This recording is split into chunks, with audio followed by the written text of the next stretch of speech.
روح المعانی میں جلد نمبر 12 کے اندر ایک حقیقت کا ذکر ہے. بحث یہ ہو رہی تھی رسول اکرم صلی اللہ علیہ وسلم اگرچہ دنیا سے تشریف لے گئے مگر آپ سے فیض کا سلسلہ جاری ہے، اور فلاں کی بھی بعد از وصال سرکار سے ملاقات ہوئی، خواب میں دیکھا. چلتے چلتے انہوں نے کہا خواب میں نہیں بیداری میں بھی لوگوں نے فیض پایا. اس کا تذکرہ کرتے ہوئے انہوں نے لکھا، کہتے ہیں وقت رؤیتہ صلی اللہ علیہ وسلم بعد وفاتہ لغیر واحد من الکاملین من ھذہ الامہ واقعت رؤیتہ والاخذ منہ، صرف دیدار نہیں سرکار سے فیض بھی پانا، یقظتاً عالم بیداری میں، صرف خواب میں ہی نہیں عالم بیداری میں. اس کی مثال دیتے ہوئے انہوں نے ابن ملقن کی طبقات اولیاء کا حوالہ دیا کہ اس میں یہ ہے کیا قال الشیخ عبد القادر الکیلانی کہتے ہیں کہ حضرت غوث پاک رضی اللہ تعالی عنہ نے فرمایا رأیت رسول اللہ صلی اللہ علیہ وسلم قبل الظہر، دن کے ٹائم ظہر سے پہلے عالم بیداری میں نے اپنے آقا حضرت محمد مصطفیٰ صلی اللہ علیہ وسلم کا دیدار کیا. فقال لی یا بنی لم لا تتکلم، رسول اکرم صلی اللہ علیہ وسلم نے فرمایا پیار سے، یہ جو تصغیر کا صیغہ پیار سے ہوتا ہے بچڑا، یا بنیا اے میرے پیارے چھوٹے بیٹے، لم لا تتکلم آپ واز کیوں نہیں کرتے، یعنی آپ تبلیغ کریں، لوگوں کو سمجھائیں، لوگ آپ کے علم کی محتاج ہیں. اب دیکھو یہ آغاز خطابت جب سرکار کی طرف سے ہے تو پھر اس کی انتہا کیا ہوگی. لم لا تتکلم، کس لیے تم کلام نہیں کرتے. قال کہتے ہیں قلت یا ابتا، میں نے کہا اے میرے ابا جی، انا رجل اعجم، میں آپ کا فرزند ہوں، سید ہوں، آپ کی آل سے ہوں، لیکن جس علاقے میں پیدا ہوا وہ علاقہ عجم کا ہے، یعنی ایران میں وہ جیلان ہے، تو میری عربی مادری زبان نہیں، اور یہاں بغداد جو ہے یہ گہوارہ ہے عربی فصیح لوگوں کا، یعنی یہ جو عراق کا علاقہ ہے صرف نحو کہ ساری نہریں وہاں سے ہی چلیں، تو بغداد ہے علم و حکمت کا گہوارہ، تو میں اجمی بندہ ہوں، تو میں کیسے عربیوں کے اندر عربی فصیح بولوں کہ جبکہ میری مادری زبان تو اجمی ہے.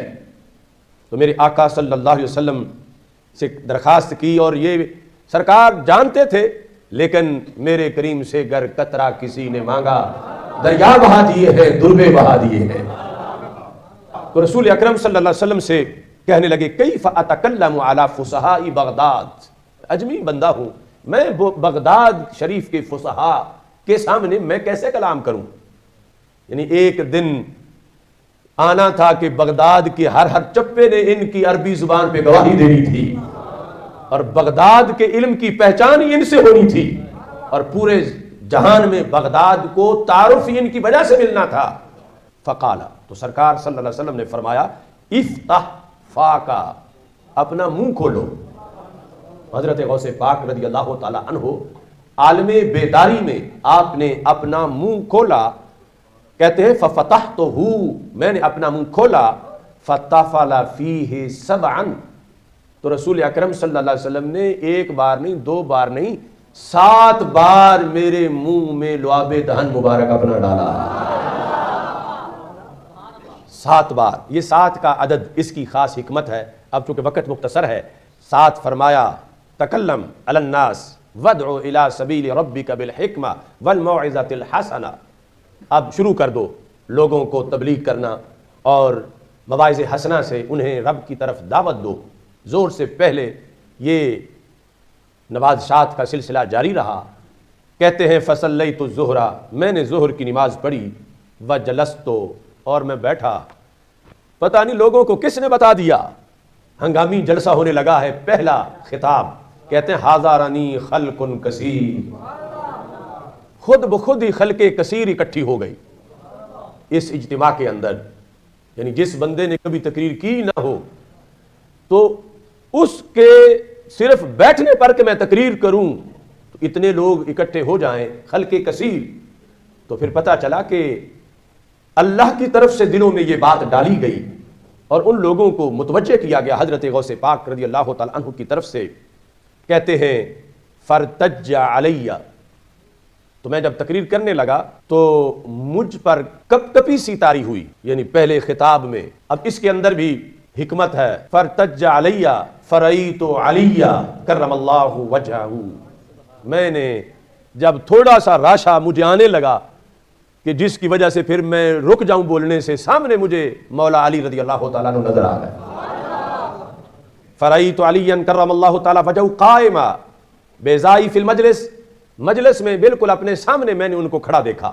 کہنے لگے کہ فقال علی یا بنی لم لا تتکلم، انہوں نے کہا میرے بیٹے، پیارے چھوٹے بیٹے کیوں نہیں بول رہے؟ لم لا تتکلم، تو کہتے ہیں قلت یا ابتاہ قدیر تج علیہ، کہ یہ صورتحال بنی ہے، میں بولنے تو لگا تھا مگر یہ مجھے اس میں جھجک سی محسوس ہو رہی ہے. فقال افتح فاکا، انہوں نے کہا پھر اپنا منہ کھولو. کہتے ہیں ففتحتہ، میں نے منہ کھولا تو حضرت مولا علی رضی اللہ تعالی عنہ نے 6 مرتبہ اپنا لعاب دہن میرے منہ میں ڈالا. کہتے ہیں جب 6 بار مکمل ہو گیا انہوں نے بس کر دیا تو فقلت، تو میں نے کہا لما لا تکملها 7، سرکار نے تو 7 بار ڈالا تھا، تم 6 بار کیوں ڈال رہے آپ کیوں؟ تو کہتے ہیں قال ادبم مع رسول اللہ صلی اللہ علیہ وسلم، کہ مجھے پتا ہے، یعنی سرکار دو عالم صلی اللہ علیہ وسلم آپ کو پہلے نواز چکے ہیں، اور میں نے ایک بار ادب کے پیش نظر 6 تک روک لیا اپنے آپ کو کہ وہ سرکار کی شان ہے. 7 بار انہوں نے لعاب دہن آپ کو عطا کیا، میں 6 بار دے رہا ہوں، جو کہ فیض انہی کا ہے مجھ تک جو پہنچا، اور میں دوسرے مرحلے میں آپ تک پہنچا رہا ہوں. تو اس کے بعد حضرت علی رضی اللہ تعالی عنہ نے جب یہ ارشاد فرمایا، کہتے ثم توارى عنی، پھر وہ غائب ہو گئے، تو میں نے خطاب شروع کر دیا. یہ ہے وہ پھر جس نے کتبوں کو چوروں کو کتب بنا دیا اور زمین میں ایک ایسا انقلاب برپا کیا کہ آج بھی یہ کتابیں غوث پاک کی ہمارے پاس جو موجود ہے، یعنی ایک ایک جملے میں معرفت کے سمندر ٹھاٹھے مارتے نظر آتے ہیں.